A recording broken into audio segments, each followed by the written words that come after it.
Hello everyone, 안녕하세요 여러분. kusoo dhawaada channelkayga Learn Korean with Rhoda. Maanta waxaynu rabnaa inaynu bilaawno cashirkeeni koowaad ee ahaa barashada luqadda Koreaanka aynu ku bilaaweyn doono xarfaha Koreaanka.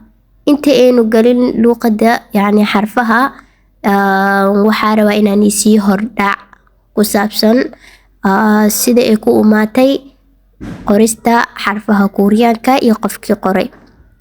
Sidaan ogsoonahay luqadda Koreaanka waxaa la qoray xarfaha Koreaanka waxaa la qoray sanadkii 1443 waxaana qoray boqor la yiraahdo Sejong oo ka talinayay dalka South Korea.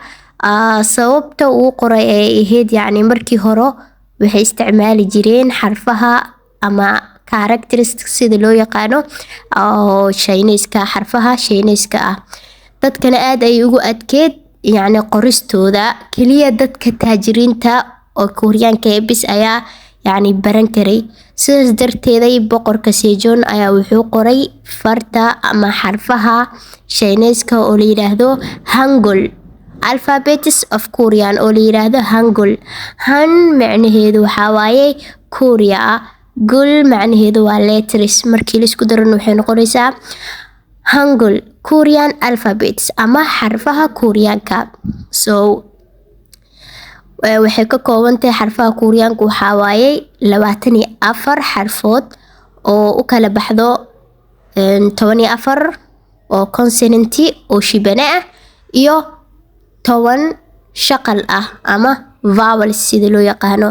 waxaa kaloo raacsan erayada oo consonant shibaynayaasha oo iyagoo double macnaha laba ma badno 5 xaraf inuu yahay maleyna, iyo vowelska oo complex vowel ayaa lahaa asigana waan arki doonaa double vowel ama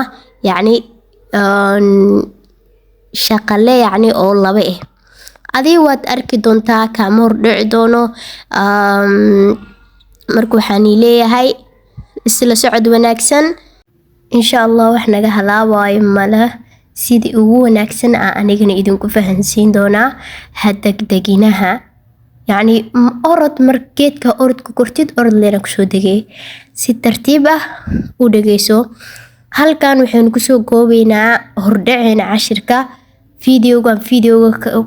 videoga kale ee xiga ayaa toos hore ugu bilaabeynaa cashirkeena iyo xarfaheena. isla socod wanaagsan. subscribe, like and share ha iga iloobina. bye.